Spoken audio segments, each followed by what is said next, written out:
Hi guys, greetings today. My name is Rahul and today I am going to make a video on influence of heredity and environment, आनुवंशिकता और वातावरण का प्रभाव. So don't skip this video and see this video till the end and please like, share and subscribe the video and press the bell icon where you will get the notification on time.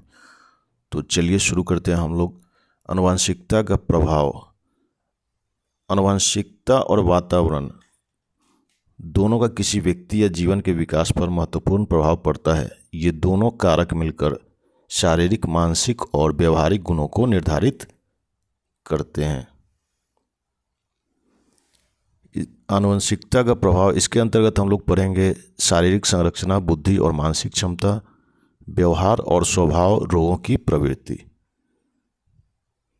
आनुवंशिकता वह प्रक्रिया है जिसके माध्यम से माता पिता के गुण संतान में स्थानांतरित होते हैं, जिसमें है शारीरिक संरचना.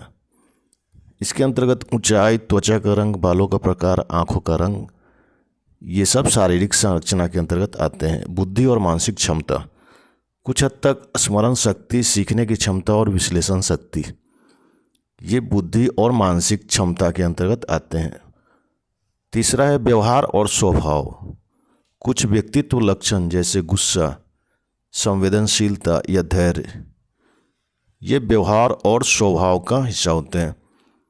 इसके बाद है रोगों की प्रवृत्ति. कुछ रोग होते हैं जो आनुवंशिकता के प्रभाव के कारण होते हैं, जैसे डायबिटीज़, हृदय रोग, रक्तचाप जैसी बीमारियों की संभावना. ये सब होते हैं आनुवंशिकता के प्रभाव के कारण. दूसरा है वातावरण का प्रभाव. वातावरण का अर्थ है वह बाहरी परिस्थिति जो किसी व्यक्ति के जीवन को प्रभावित करती है, जिसमें हम लोग पढ़ेंगे पारिवारिक वातावरण, शैक्षिक वातावरण, सामाजिक वातावरण, आर्थिक स्थिति और भौगोलिक कारक. पारिवारिक वातावरण, जिसमें माता पिता का लालन पालन, शिक्षा, संस्कार और भावनात्मक सहयोग, ये पारिवारिक वातावरण में आते हैं. इसके बाद है शैक्षिक वातावरण. स्कूल, शिक्षक, सहपाठी और सीखने की परिस्थितियाँ. सामाजिक वातावरण, इसके अंतर्गत आते हैं समाज के नियम, रीति रिवाज, मित्र मंडली और सामाजिक मूल्य.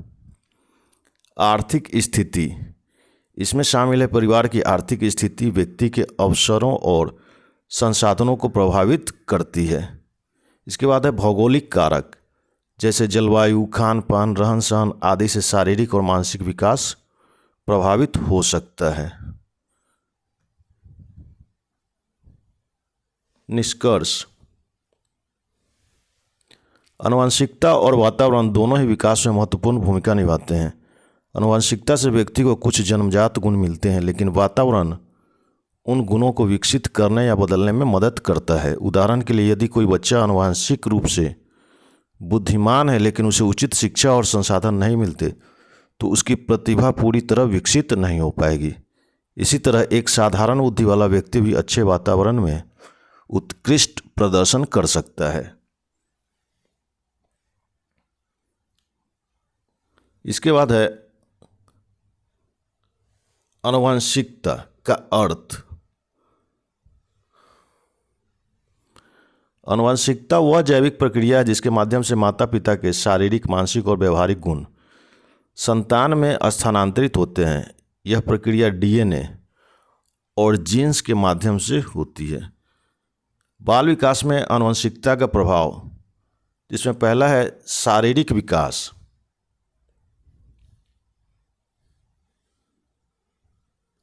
शारीरिक विकास, बच्चे की ऊंचाई, वजन, रंग, बालों का प्रकार, आंखों का रंग आदि आनुवंशिक रूप से निर्धारित होते हैं.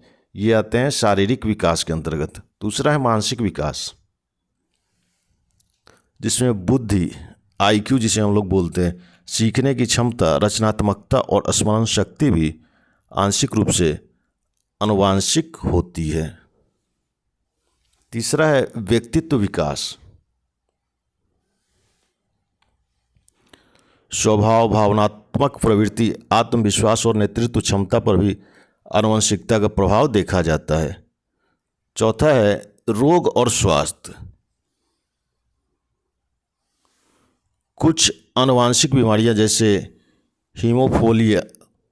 हीमोफीलिया, मधुमेह, हृदय रोग माता पिता से बच्चों में स्थानांतरित हो सकती हैं।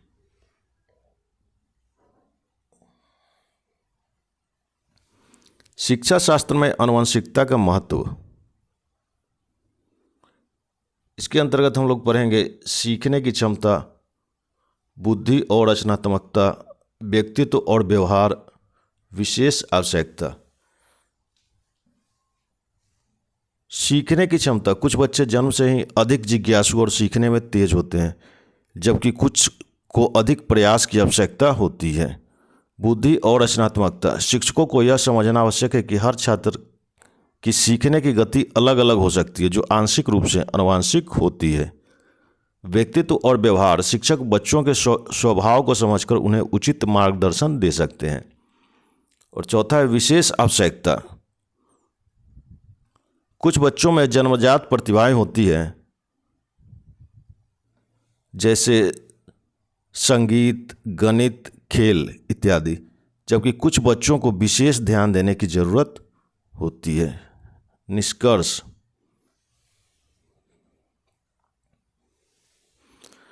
आनुवंशिकता बच्चों के विकास में एक महत्वपूर्ण भूमिका निभाती है, लेकिन इसका प्रभाव पर्यावरण जैसे शिक्षा, परिवार, समाज के साथ मिलकर कार्य करता है। शिक्षा शास्त्र में यह समझना आवश्यक है कि बच्चों की क्षमता को केवल आनुवंशिकता से नहीं आंका जा सकता, बल्कि सही शिक्षा और वातावरण से उनके कौशल और व्यक्तित्व का सही विकास किया जा सकता है। इसके बाद है आनुवंशिकता का प्रभाव।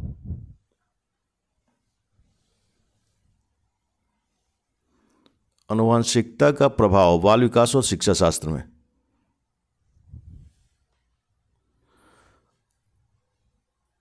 आनुवंशिकता माता पिता से बच्चों में कुछ विशेष गुण स्थानांतरित करते हैं, जिनका प्रभाव उनके संपूर्ण विकास पर पड़ता है, जिसमें पहला है शारीरिक विकास, मानसिक विकास, भावनात्मक और सामाजिक विकास, स्वास्थ्य और रोग।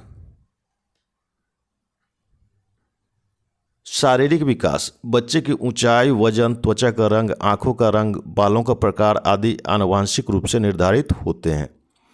शारीरिक विकास की दर भी आनुवंशिक कारकों पर निर्भर करती है। दूसरा है मानसिक विकास, बुद्धि, IQ, जिसे हम लोग बोलते हैं IQ, स्मरण शक्ति, तर्क करने की क्षमता आंशिक रूप से आनुवंशिक होती है।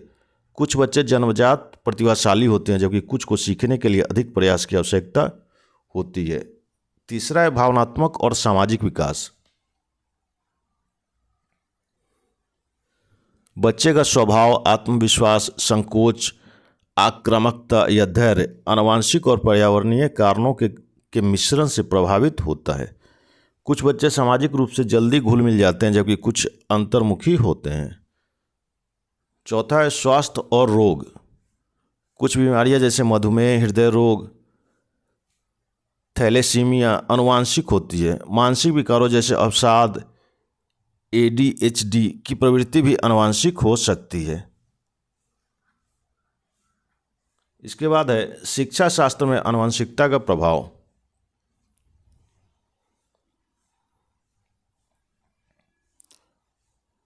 शिक्षा शास्त्र में आनुवंशिकता का प्रभाव। शिक्षा शास्त्र में यह समझना आवश्यक है कि हर बच्चा जन्मजात विशेषताओं के साथ आता है, लेकिन सही शिक्षा और वातावरण से उसे बेहतर बनाया जा सकता है। इसके अंतर्गत हम लोग पढ़ेंगे सीखने की क्षमता, बुद्धि और रचनात्मकता, व्यवहार और व्यक्तित्व निर्माण, विशेष शिक्षा की आवश्यकता। सीखने की क्षमता। कुछ बच्चे स्वाभाविक रूप से तेज होते हैं, जबकि कुछ को अधिक मेहनत की जरूरत होती है। शिक्षक को प्रत्येक बच्चे की आनुवंशिक क्षमताओं को पहचानकर उन्हें सही शिक्षण पद्धति देनी चाहिए। दूसरा है बुद्धि और रचनात्मकता। गणित, विज्ञान, संगीत, कला आदि में कुछ बच्चों में जन्मजात प्रतिभा होती है। शिक्षा और प्रशिक्षण से इन क्षमताओं को और विकसित किया जा सकता है। तीसरा है व्यवहार और व्यक्तित्व निर्माण। बच्चों का आत्मविश्वास, नेतृत्व क्षमता और भावनात्मक परिपक्वता आनुवंशिकता से प्रभावित होती है। स्कूल का वातावरण और शिक्षक का प्रोत्साहन इन गुणों को निखारने में मदद करता है।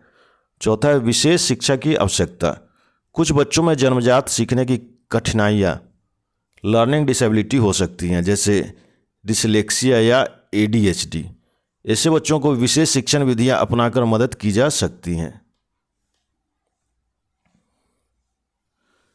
निष्कर्ष: बाल विकास और शिक्षा शास्त्र में आनुवंशिकता का प्रभाव महत्वपूर्ण है, लेकिन यह अकेले बच्चे के विकास को निर्धारित नहीं करता। सही पर्यावरण, शिक्षा और देखभाल से बच्चों की आनुवंशिक क्षमताओं को बेहतर बनाया जा सकता है। शिक्षकों और अभिभावकों को यह समझना चाहिए कि हर बच्चा अनूठा होता है और उसे उसकी आनुवंशिक विशेषताओं के अनुसार उचित मार्गदर्शन देना आवश्यक है।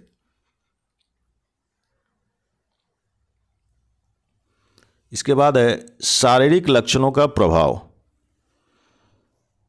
शारीरिक लक्षण किसी बच्चे के विकास में महत्वपूर्ण भूमिका निभाते हैं। ये लक्षण आनुवंशिक और पर्यावरण के संयोजन से विकसित होते हैं और बच्चे की शिक्षा, सीखने की क्षमता, आत्मविश्वास और सामाजिक व्यवहार को प्रभावित करते हैं। बाल विकास में शारीरिक लक्षणों का प्रभाव उनकी विकास, शिक्षा, सामाजिक विकास और मनोवैज्ञानिक स्थिति को प्रभावित करता है। शारीरिक लक्षणों का प्रभाव, इसमें पहला है बाल विकास में शारीरिक लक्षणों का प्रभाव। इसके अंतर्गत हम लोग पढ़ेंगे शारीरिक संरचना और स्वास्थ्य, शारीरिक आकर्षण और आत्मविश्वास, मोटापा या कमजोरी। यदि बच्चा शारीरिक रूप से स्वस्थ और सशक्त है तो उसकी सीखने की क्षमता, एकाग्रता और सक्रियता अधिक होगी। कमजोर स्वास्थ्य या जन्मजात बीमारियां जैसे एनीमिया, अस्थमा, थैलेसीमिया बच्चे की ऊर्जा को कम कर सकती हैं और पढ़ाई में बाधा बन सकती हैं। दूसरा है शारीरिक आकर्षण और आत्मविश्वास। सामान्यतः सुंदर, लंबा और स्वस्थ दिखने वाले बच्चों में आत्मविश्वास अधिक होता है और वे सामाजिक रूप से अधिक सक्रिय होते हैं। यदि कोई बच्चा किसी शारीरिक विकृति, फिजिकल डिसेबिलिटी से ग्रसित है तो वह आत्मसंकोच या हीन भावना का शिकार हो सकता है, जिससे उसका व्यक्तित्व विकास प्रभावित होता है।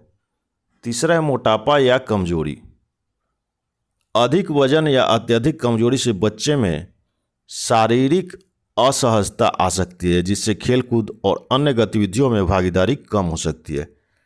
यह साथियों द्वारा मजाक उड़ाने का कारण भी बन सकता है, जिससे आत्मसम्मान पर नकारात्मक प्रभाव पड़ सकता है।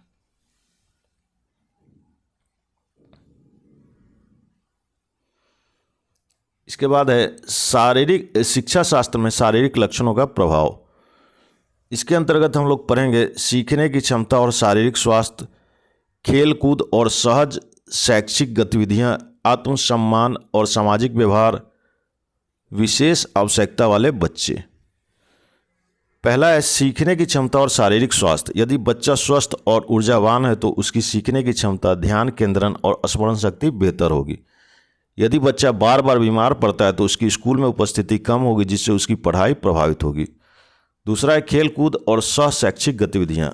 शारीरिक रूप से मजबूत बच्चे खेल कूद, नृत्य, योग और अन्य शारीरिक गतिविधियों में अधिक रुचि लेते हैं, जिससे उनका सर्वांगीण विकास होता है।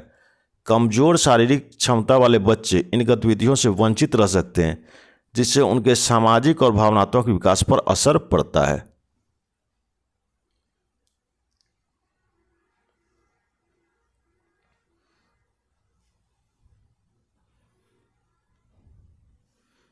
तीसरा है आत्मसम्मान और सामाजिक व्यवहार। अच्छे शारीरिक विकास वाले बच्चे आमतौर पर सामाजिक रूप से अधिक आत्मविश्वासी होते हैं और नेतृत्व करने की क्षमता रखते हैं। शारीरिक विकृतियों वाले बच्चों को सही वातावरण और समर्थन न मिले तो वे सामाजिक रूप से अलग थलग महसूस कर सकते हैं। चौथा है विशेष आवश्यकता वाले बच्चे, स्पेशल नीड्स स्टूडेंट्स। कुछ बच्चों को जन्मजात शारीरिक या मानसिक विकलांगता हो सकती है, जैसे सेरेब्रल पाल्सी, दृष्टिहीनता या श्रवण बाधा। ऐसे बच्चों के लिए समावेशी शिक्षा, इंक्लूसिव एजुकेशन की आवश्यकता होती है, जहां विशेष शिक्षण पद्धतियों और साधनों से उन्हें सहायता प्रदान की जाती है। निष्कर्ष: शारीरिक लक्षण बाल विकास और शिक्षा में एक महत्वपूर्ण भूमिका निभाते हैं। स्वस्थ शरीर में स्वस्थ मस्तिष्क का विकास होता है, इसलिए बच्चों को सही पोषण, व्यायाम और मानसिक समर्थन देना आवश्यक है। शिक्षा शास्त्र में यह आवश्यक है कि शिक्षक हर बच्चे को शारीरिक क्षमता को पहचाने और उससे उसकी क्षमता के अनुसार सीखने और विकास के अवसर प्रदान करें। इसके बाद है बुद्धि का प्रभाव बाल विकास और शिक्षा शास्त्र में।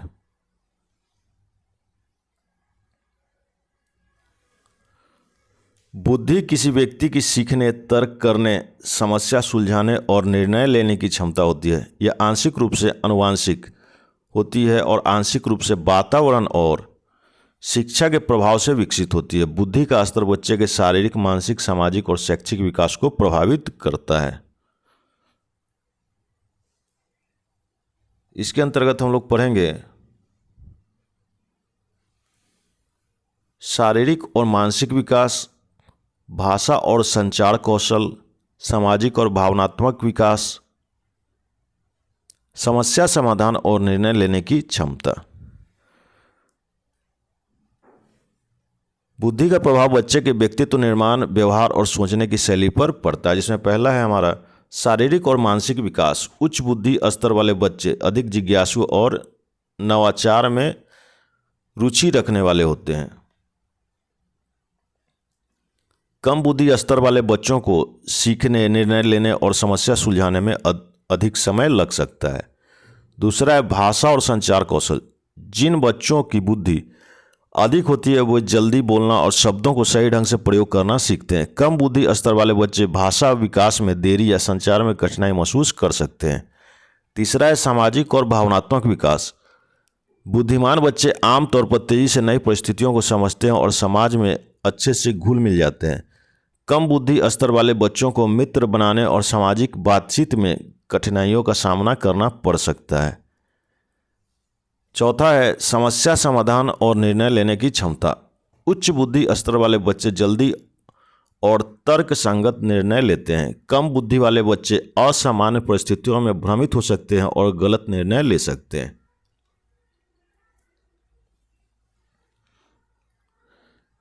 इसके बाद है शिक्षा शास्त्र में बुद्धि का प्रभाव। शिक्षा शास्त्र में बुद्धि का प्रभाव, जिसमें पहला है सीखने की गति, विषयों में रुचि और रचनात्मकता, परीक्षा प्रदर्शन, विशेष आवश्यकता वाले बच्चे। सीखने की गति, तेज बुद्धि वाले बच्चे जल्दी सीखते हैं और जटिल विषयों को भी आसानी से समझ लेते हैं।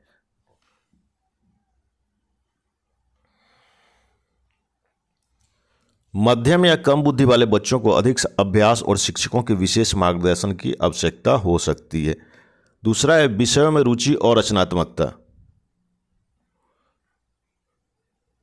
उच्च बुद्धि वाले बच्चे अलग अलग विषयों में रुचि दिखाते हैं और रचनात्मक सोच विकसित करते हैं। कम बुद्धि स्तर वाले बच्चों को कुछ विषय कठिन लग सकते हैं और वे रुचि खो सकते हैं। तीसरा है परीक्षा प्रदर्शन। जिन बच्चों की बुद्धि अधिक होती है वे अच्छे अंक प्राप्त करने और तर्कसंगत उत्तर देने में सक्षम होते हैं। औसत या कम बुद्धि वाले बच्चों को याद करने और उत्तर देने में कठिनाई हो सकती है। चौथा है विशेष आवश्यकता वाले बच्चे, स्पेशल नीड्स स्टूडेंट्स।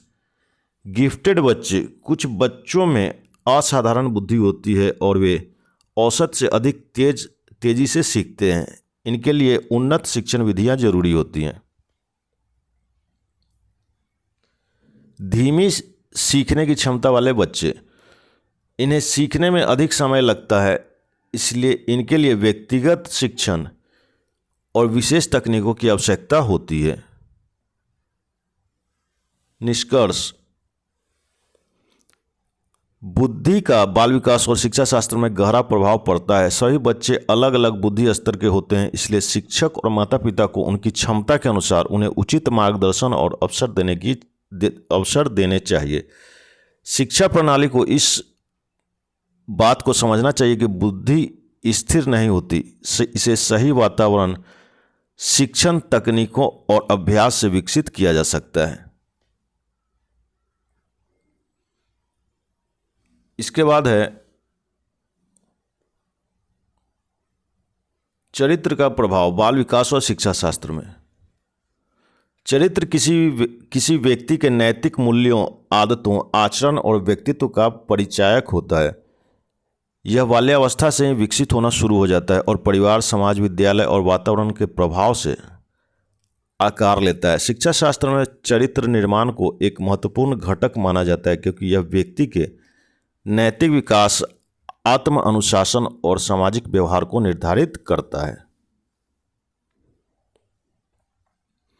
जिसमें पहला है बाल विकास में चरित्र का प्रभाव। इसके अंतर्गत हम लोग पढ़ेंगे नैतिक और सामाजिक विकास, आत्म अनुशासन और जिम्मेदारी, आत्मसम्मान और आत्मविश्वास, समाज और मित्रता का प्रभाव। जिसमें पहला है बाल नैतिक और सामाजिक विकास। अच्छे चरित्र वाला बच्चा सत्य, ईमानदारी, कर्तव्यनिष्ठा और सहानुभूति जैसे गुणों को अपनाता है। गलत संगति या नकारात्मक वातावरण से बच्चों में झूठ बोलना, चोरी करना या अनुशासनहीनता जैसी आदतें विकसित हो सकती हैं। दूसरा है आत्म अनुशासन और जिम्मेदारी। चरित्रवान बच्चे अपने कर्तव्यों को समझते हैं और अनुशासन में रहते हुए जिम्मेदार नागरिक बनते हैं। कमजोर चरित्र वाले बच्चे लापरवाह, अनुशासनहीन और आलसी हो सकते हैं, जिससे उनका भविष्य प्रभावित हो सकता है। आत्मसम्मान और आत्मविश्वास। तीसरा है मजबूत चरित्र वाले बच्चे अपने मूल्यों और सिद्धांतों पर विश्वास रखते हैं और आत्मनिर्भर होते हैं। कमजोर चरित्र के बच्चे दूसरों पर निर्भर रहते हैं और किसी भी दबाव में गलत निर्णय ले सकते हैं। चौथा है समाज और मित्रता पर प्रभाव। अच्छे चरित्र वाले बच्चे सकारात्मक और अच्छे दोस्तों का चयन करते हैं, जिससे वे अच्छे मार्ग पर चलते हैं। नकारात्मक चरित्र वाले बच्चे बुरी संगति में पड़ सकते हैं और असामाजिक गतिविधियों में शामिल हो सकते हैं। इसके बाद है शिक्षा शास्त्र में चरित्र का प्रभाव। शिक्षा शास्त्र में चरित्र का प्रभाव, जिसमें पहला है नैतिक शिक्षा। शिक्षकों और माता पिता की भूमिका, चरित्र निर्माण और नेतृत्व क्षमता, अनुशासन और सफलता। नैतिक शिक्षा। स्कूलों में नैतिक शिक्षा और संस्कारों की शिक्षा बच्चों को सही और गलत में अंतर समझने में मदद करती है। यदि शिक्षा प्रणाली में नैतिकता पर जोर न दिया जाए तो समाज में अपराध, भ्रष्टाचार और अनुशासनहीनता बढ़ सकती है। दूसरा है शिक्षकों और माता पिता की भूमिका। शिक्षक और माता पिता बच्चों में ईमानदारी, सहानुभूति, सहयोग और कर्तव्यनिष्ठा जैसे गुण विकसित करने में महत्वपूर्ण भूमिका निभाते हैं। यदि परिवार और विद्यालय में सकारात्मक वातावरण न मिले तो बच्चे भटक सकते हैं। तीसरा है चरित्र निर्माण और नेतृत्व क्षमता। मजबूत चरित्र वाले बच्चे स्कूल में नेतृत्व गुण, लीडरशिप क्वालिटीज़ विकसित करते हैं और समाज में बदलाव लाने की क्षमता रखते हैं। कमजोर चरित्र वाले बच्चे निर्णय लेने में असमर्थ रहते हैं और अस्थिर जीवन जी सकते हैं। चौथा है अनुशासन और सफलता। जिन बच्चों में संयम, ईमानदारी और मेहनत करने की आदत होती है वे शिक्षा और करियर में सफलता प्राप्त करते हैं। अनुशासनहीनता और बुरी आदतें शैक्षिक प्रदर्शन को प्रभावित कर सकती हैं और भविष्य में असफलता का कारण बन सकती है। निष्कर्ष। बाल विकास और शिक्षा शास्त्र में चरित्र का गहरा प्रभाव पड़ता है। सकारात्मक चरित्र निर्माण से एक बच्चा आत्मनिर्भर, नैतिक और सफल व्यक्ति बन सकता है, जबकि नकारात्मक चरित्र जीवन को अस्थिर बना सकता है। इसके बाद है पर्यावरण का अर्थ और परिभाषा बाल विकास और शिक्षा शास्त्र में।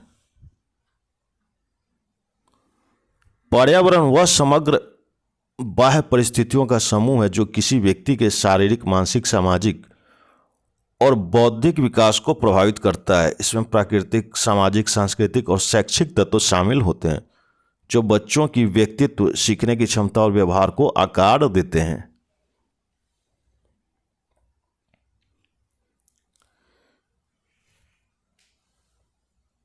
इसके बाद है पर्यावरण की परिभाषाएं।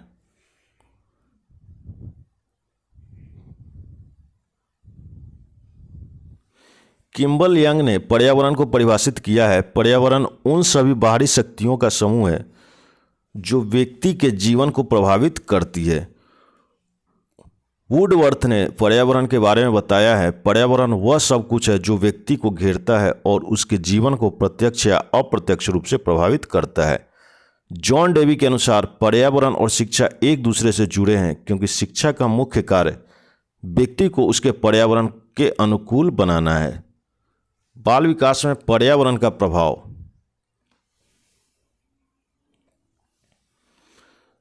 बालक का विकास केवल आनुवांशिकता पर निर्भर नहीं करता, बल्कि उसका पर्यावरण भी उसके शारीरिक, मानसिक और सामाजिक विकास में महत्वपूर्ण भूमिका निभाता है। जिसमें पहला है शारीरिक विकास पर प्रभाव। पोषण, स्वच्छता और स्वास्थ्य सुविधाएं अच्छे शारीरिक विकास के लिए आवश्यक है। यदि बच्चे का रहने का वातावरण अस्वस्थ या प्रदूषित होगा तो उसका स्वास्थ्य प्रभावित होगा। दूसरा है मानसिक और बौद्धिक विकास।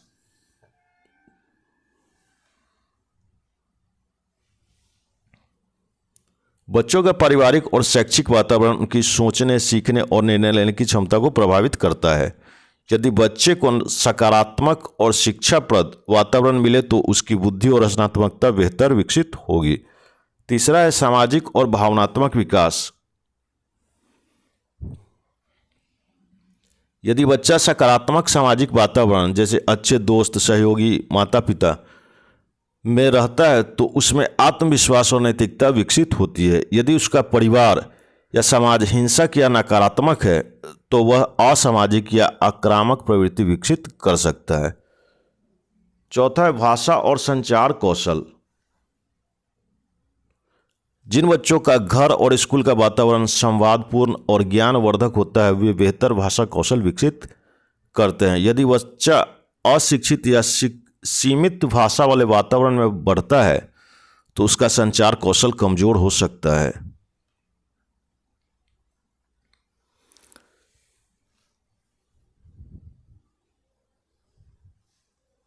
इसके बाद है शिक्षा शास्त्र में पर्यावरण का प्रभाव,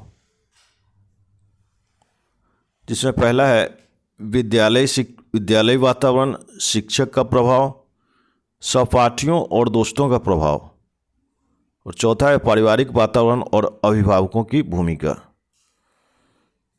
विद्यालय वातावरण, यदि स्कूल में अच्छे शिक्षक, पुस्तकालय, प्रयोगशाला, खेल के मैदान और स्वस्थ प्रतिस्पर्धा हो तो बच्चे का सर्वांगीण विकास होता है। अनुशासनहीनता और नकारात्मक वातावरण शिक्षण प्रक्रिया और बच्चों के मानसिक विकास को बाधित कर सकता है।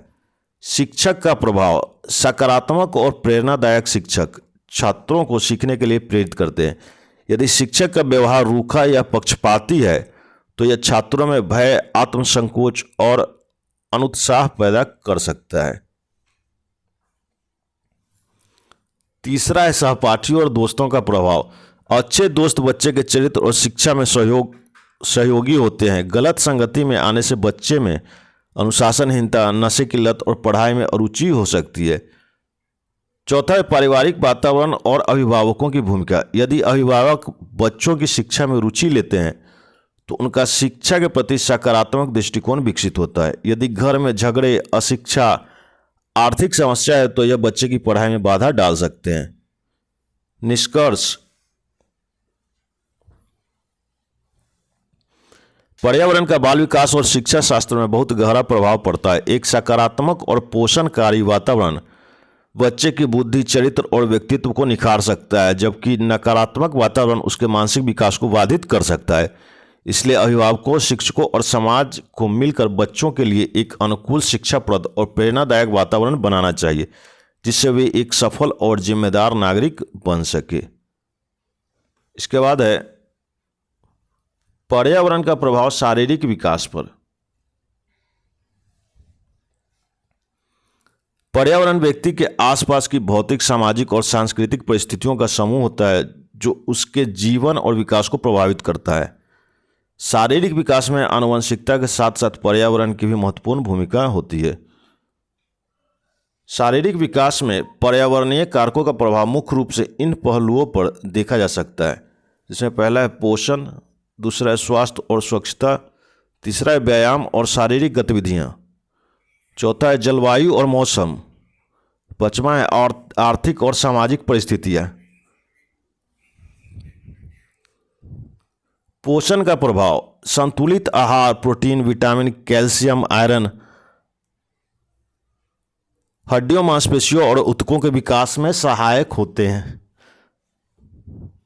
कुपोषण के कारण बच्चों में बौनापन, कमजोरी और रोग प्रतिरोधक क्षमता में कमी आ सकता है। उदाहरण, विटामिन डी और कैल्शियम की कमी से हड्डियां कमजोर हो सकती हैं। प्रोटीन की कमी से मांसपेशियों का विकास अवरुद्ध हो सकता है। दूसरा है स्वास्थ्य और स्वच्छता। यदि पर्यावरण स्वच्छ और स्वस्थ है तो बच्चों में बीमारियां कम होंगी और उनका शारीरिक विकास सही तरीके से होगा। गंदगी, प्रदूषण और अस्वस्थकर परिस्थितियां संक्रमण और रोगों को जन्म देती है, जिससे शारीरिक विकास प्रभावित हो सकता है। उदाहरण के लिए, खुले में शौच, दूषित पानी और अस्वच्छता के कारण डायरिया, टाइफाइड और पेट के रोग हो सकते हैं। स्वच्छ वातावरण में रहने वाले बच्चे ज़्यादा ऊर्जावान और स्वस्थ होते हैं। तीसरा है व्यायाम और शारीरिक गतिविधियां, एक्सरसाइज एंड फिजिकल एक्टिविटीज़। इसका प्रभाव, खेलकूद और शारीरिक गतिविधियां हड्डियों और मांसपेशियों को मजबूत बनाती है, जो बच्चे को फुर्तीला बनाती है। शारीरिक गतिविधियों की कमी से मोटापा, हृदय रोग और मधुमेह जैसी समस्याएं हो सकती है। उदाहरण के लिए, नियमित व्यायाम करने वाले बच्चों की ऊंचाई और सहन शक्ति अधिक होती है। शारीरिक गतिविधि में कमी से मोटापा और आलस बढ़ सकता है। चौथा है जलवायु और मौसम का प्रभाव। गर्म और ठंडे वातावरण का असर शरीर की वृद्धि और ऊर्जा स्तर पर पड़ता है। अधिक ठंडे क्षेत्रों में रहने वाले बच्चों का शारीरिक ढांचा मजबूत होता है, जबकि गर्म जलवायु में रहने वाले बच्चे अधिक सक्रिय हो सकते हैं। उदाहरण के लिए, ठंडे क्षेत्रों में लोग आमतौर पर लंबे और मजबूत शरीर वाले होते हैं। अधिक गर्मी या उमस वाले क्षेत्रों में ऊर्जा का स्तर कम हो सकता है। पांचवा है आर्थिक और सामाजिक परिस्थितियां, इकोनॉमिक एंड सोशल कंडीशंस। इसका प्रभाव, आर्थिक रूप से संपन्न परिवारों के बच्चे अच्छी चिकित्सा, पोषण और व्यायाम सुविधाओं के कारण बेहतर शारीरिक विकास प्राप्त कर सकते हैं। गरीबी और कुपोषण से ग्रस्त परिवारों में शारीरिक विकास बाधित हो सकता है। उदाहरण के लिए, आर्थिक रूप से कमजोर बच्चों में कम ऊंचाई, कमजोरी और कुपोषण की समस्या अधिक पाई जाती है। अच्छी आर्थिक स्थिति वाले परिवारों में बच्चों को बेहतर खेल और पोषण सुविधाएं मिलती है, जिससे उनका शारीरिक विकास बेहतर होता है।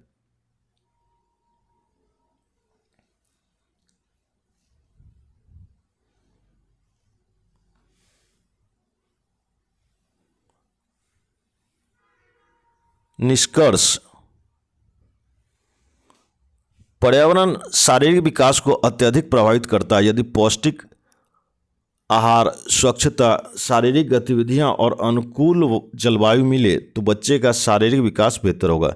यदि प्रदूषण, कुपोषण, बीमारियां और अस्वस्थ वातावरण शारीरिक विकास में बाधा डाल सकते हैं, इसलिए बच्चों को स्वस्थ पर्यावरण, संतुलित आहार और नियमित व्यायाम उपलब्ध कराना आवश्यक है, ताकि उनका शारीरिक विकास सही दिशा में हो सके।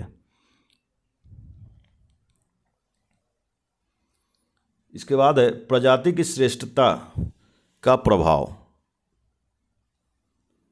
प्रजाति की श्रेष्ठता का प्रभाव, प्रजाति की श्रेष्ठता का तात्पर्य किसी प्रजाति की संतुलित आनुवंशिकता, अनुकूलन क्षमता, बौद्धिकता, शारीरिक क्षमता और सामाजिक संरचना से है। किसी प्रजाति की श्रेष्ठता को कई कारक प्रभावित करते हैं, जिनमें आनुवंशिकता, पर्यावरण, प्राकृतिक चयन, पोषण, शिक्षा और संस्कृति शामिल हैं।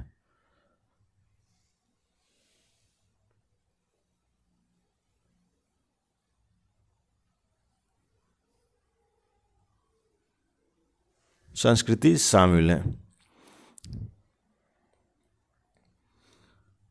इसके अंतर्गत आता है आनुवंशिकता का प्रभाव। आनुवंशिक गुण किसी प्रजाति की शारीरिक, मानसिक और व्यवहारगत विशेषताओं को निर्धारित करते हैं। यदि कोई प्रजाति मजबूत जीन पूल रखती है तो वह अधिक स्वस्थ और बुद्धिमान होगी। आनुवंशिक विकार किसी प्रजाति की स्वस्थता और श्रेष्ठता को प्रभावित कर सकते हैं। उदाहरण के लिए, मनुष्यों में उच्च बुद्धि स्तर और शारीरिक क्षमता विकसित होने के कारण वे अन्य प्रजातियों की तुलना में श्रेष्ठ माने जाते हैं। कुछ प्रजातियां जैसे हाथी और डॉल्फिन अपनी स्मरण शक्ति और सामाजिक व्यवहार के कारण श्रेष्ठ मानी जाती हैं। पर्यावरण का प्रभाव। प्रजाति की श्रेष्ठता आसपास के भौतिक और सामाजिक वातावरण पर निर्भर करती है। यदि कोई प्रजाति अनुकूल पर्यावरण में रहती है तो उसका विकास अच्छा होगा, अन्यथा वह धीरे धीरे कमजोर हो सकती है। प्रदूषण, जलवायु परिवर्तन और संसाधनों की उपलब्धता किसी प्रजाति के अस्तित्व और उन्नति को प्रभावित कर सकते हैं। उदाहरण के लिए, अत्यधिक ठंडे क्षेत्रों में रहने वाले जीव जैसे ध्रुवीय भालू और गर्म जलवायु में जीवित नहीं रह सकते। जंगलों के कटाव से कई प्रजातियां विलुप्त हो सकती है, जिससे उनकी श्रेष्ठता समाप्त हो सकती है।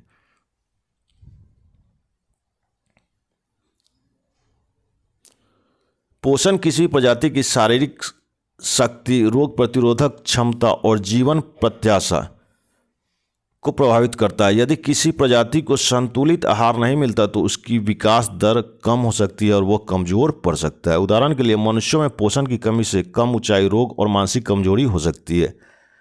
जंगली जानवरों की श्रेष्ठता इस पर निर्भर करती है कि उन्हें भोजन की उपलब्धता कैसी है। कुछ प्रजातियां सीखने और ज्ञान को अगली पीढ़ी तक पहुंचाने में सक्षम होती है, जिससे उनकी श्रेष्ठता बनी रहती है। भाषा, तर्कशीलता और तकनीकी विकास किसी प्रजाति को दूसरे से श्रेष्ठ बनाते हैं। उदाहरण के लिए, मनुष्य ने तकनीक और विज्ञान के विकास के कारण अन्य प्रजातियों पर अपनी श्रेष्ठता कायम की है। डॉल्फिन और चिंपैंजी जैसी प्रजातियां भी सीखने और समस्याओं को हल करने की क्षमता रखती हैं।